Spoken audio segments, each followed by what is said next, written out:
जारी सियासी बवंडर और कोहराम के बीच राहुल गांधी की न्याय यात्रा 2 फरवरी को पाकुड़ के रास्ते झारखंड में प्रवेश कर गई।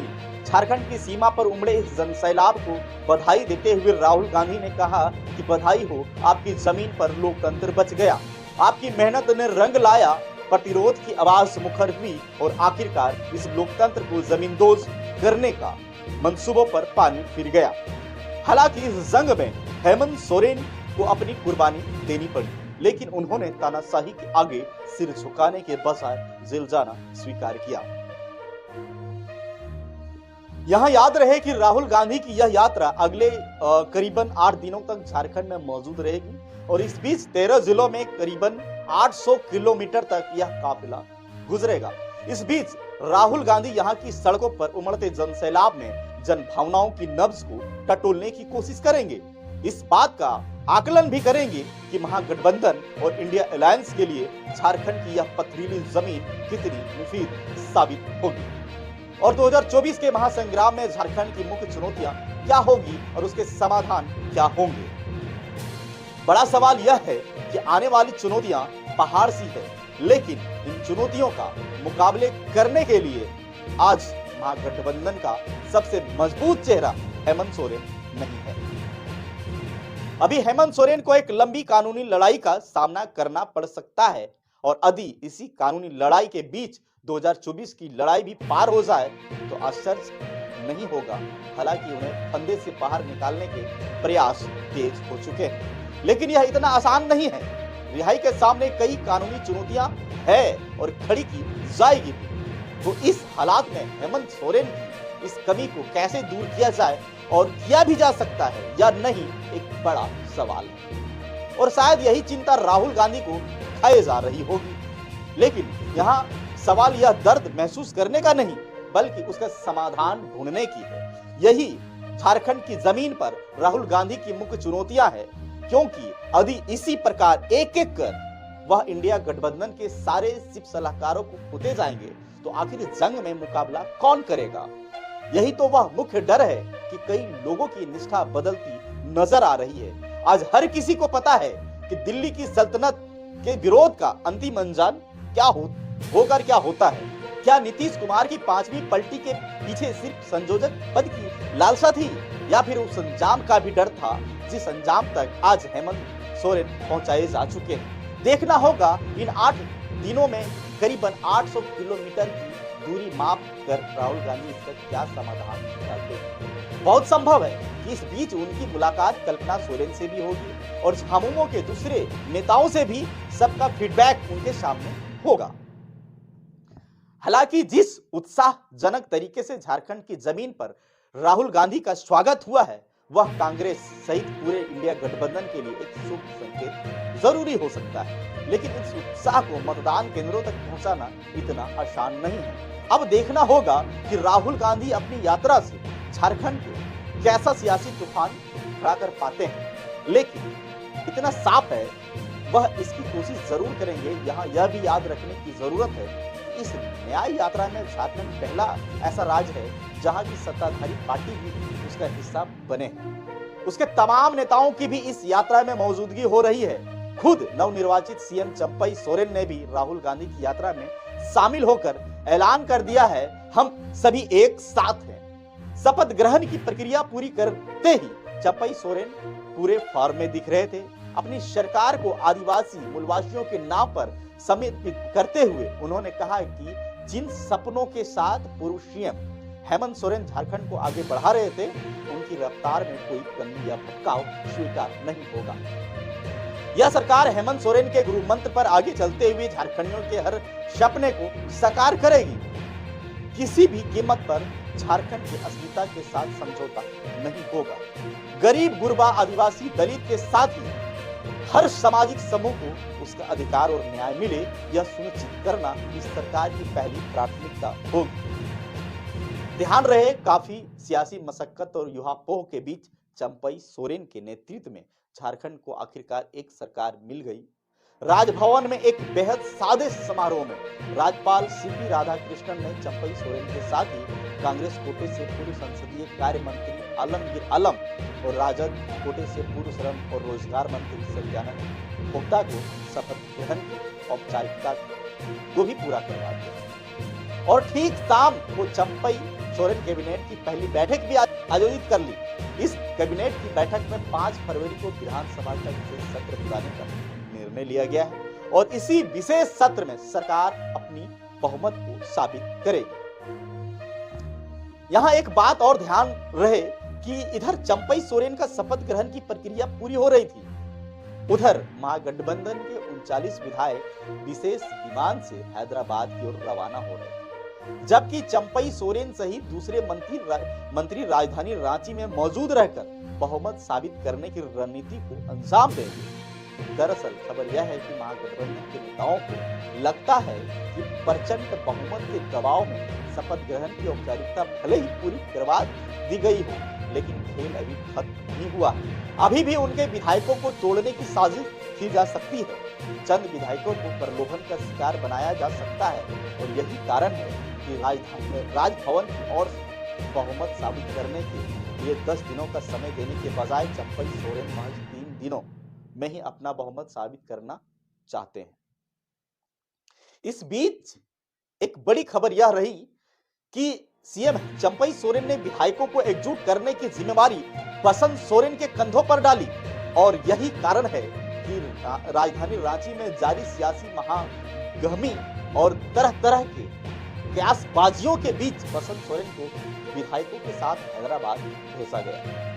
हालांकि हैदराबाद में विधायकों को छोड़ना मुमकिन नहीं लगता क्योंकि वहां कांग्रेस की सरकार है। अब एक सवाल और, क्या डील की रकम इतनी मोटी थी कि विधायकों के मन डोल रहा था?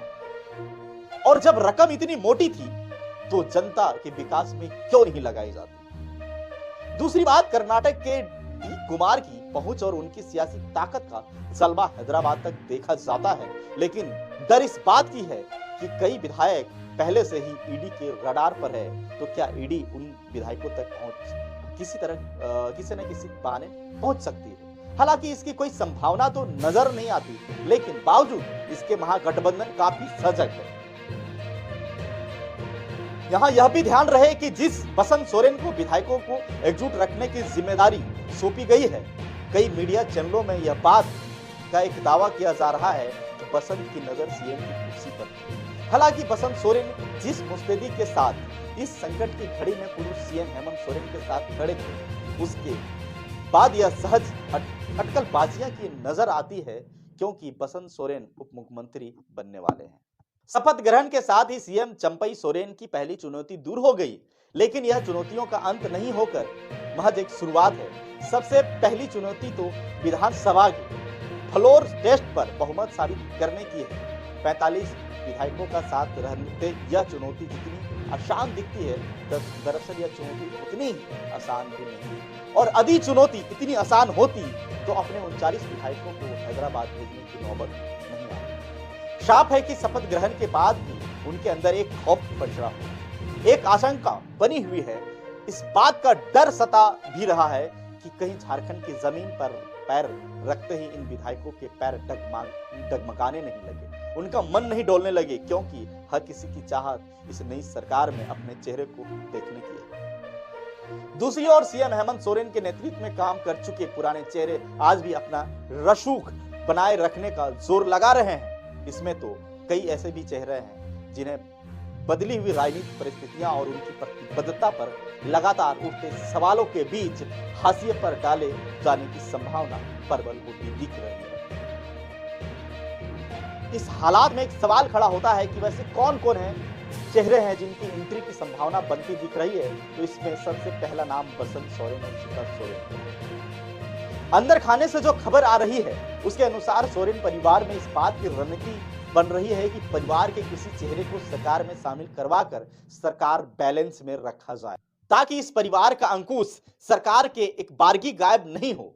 इस हालात में जो सबसे पहला नाम आ रहा है वह है पूर्व सीएम हेमंत सोरेन जी के छोटे भाई बसंत सोरेन। दावा किया जाता है कि उनकी एंट्री उप मुख्यमंत्री के रूप में हो सकती है। इसके साथ ही उनके हाथ में कार्मिक और दूसरे अहम विभागों की जिम्मेदारियां भी सौंपी जा सकती है। दूसरा नाम है पूर्व सीएम हेमंत सोरेन की भाभी और जामा विधायक सीता सोरेन का। लेकिन बसंत सोरेन के पक्ष में चलती तमाम खबरों के बीच यहाँ याद रखने की जरूरत है कि बसंत सोरेन का नाम अवैध खनन के मामले में उछलता रहा है। इस हालात में बसंत सोरेन को मुख्यमंत्री की कुर्सी से नवाजना एक मुश्किल फैसला हो सकता है, क्योंकि बसंत के साथ ही भाजपा के हाथ में एक सियासी मुद्दा मिल सकता है। रही बात सीता सोरेन की, तो जिस तरीके से बार बार सीता सोरेन के द्वारा सत्ता में भागीदारी को लेकर अपनी नाराजगी जाहिर की जाती रही है, यह नाराजगी ही उनकी मुश्किल बन सकती है। हालांकि मीडिया में चल रही तमाम खबरों को दरकिनार कर वह आज पूरी ताकत के साथ झामुमो के साथ खड़ी है। इस हालात में बहुत संभव है कि उनकी नाराजगी का सम्मान करते हुए मंत्रिमंडल में उनकी एंट्री हो जाए, लेकिन उप मुख्यमंत्री और दूसरे बड़े विभाग सौंपने से बचा जा सकता है। अब रहा सवाल परिवार से बाहर के चेहरों की, तो इसमें सबसे पहला महागामा विधायक दीपिका पांडे सिंह का आता है। जिस प्रकार प्रमुखता और प्रखरता के साथ हर संकट में दीपिका पांडे हर संकट में हेमंत सोरेन के साथ खड़ी रही, वह तो एक वजह ही है ही दूसरी वजह सरकार में शामिल एक चेहरे का पर कतरने की कवायद दीपिका की एंट्री के साथ ही उस चेहरे का पर बेहद आसानी से कतरा जा सकता है। दीपिका के पक्ष में तीसरी और सबसे मजबूत तर्क है कि गोड्डा की सियासत झामुमो सहित कांग्रेस को आज गोड्डा में एक ऐसे चेहरे की तलाश है जो निशिकांत दुबे को ठिकाना लगा सके, और यह तब ही संभव है कि उस इलाके में किसी चेहरे को सियासत के मेन फ्रेम में लाया जाए। दीपिका इस हालात में एक बड़ा दाव हो सकती है। मंत्री बनते ही उस इलाके में दीपिका के सियासी कदम विस्तार होगा, उसकी ऊंचाई बढ़ेगी और इसका सीधा लाभ महागठबंधन को 2024 के जंग में देखने को मिलेगा।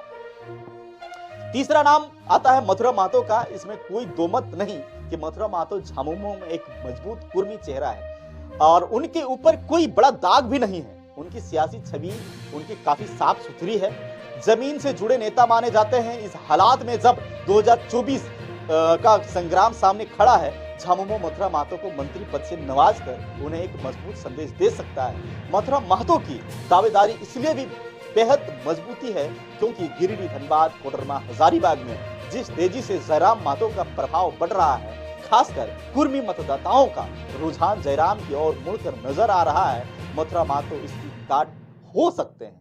इस कुर्मी चेहरे को आगे कुर्मी मतदाताओं को अपने पाले में लाने की रणनीति बनाई जा सकती है। एक चौथा नाम है बेरमो विधायक अनूप सिंह का। राजपूत जाति से आने वाले अनूप सिंह को आगे कर चंपई सोरेन सामान्य जाति के मतदाताओं को एक संकेत देने की कोशिश कर सकते हैं। हालांकि अनूप सिंह की एंट्री के हालात में पूर्व के चेहरे में किसकी बलि चढ़ाई जाती है, यह भी देखने वाली बात होगी। इसके साथ ही एक और नाम भी चर्चा में हो सकता है, वह विधायक सुदीप कुमार सोनू का। हेमंत सोरेन के खास रहे सुदीप कुमार सोनू की एंट्री की संभावना इसलिए बनती है, उनकी गिनती पूर्व सीएम हेमंत के सियासी रणनीतिकारों में होती रही है। अब जबकि हेमंत सोरेन इस सरकार को अपने दिशा निर्देश देने के लिए मौजूद नहीं है, तो बहुत संभव है कि सुदीप कुमार सोनू का मंत्रिमंडल में एंट्री करवा कर सरकार पर चौकस नजर रखी जा सकती है। बाकी देखना दिलचस्प होगा कि आने वाला कल क्या होता है। तो बने रहिए आईना प्लस के साथ। खबर अच्छी लगे, वीडियो अच्छी लगे, जानकारी अच्छी लगे तो दूसरों तक जरूर शेयर करिएगा। मिलते हैं अगली कड़ी में। जोहार।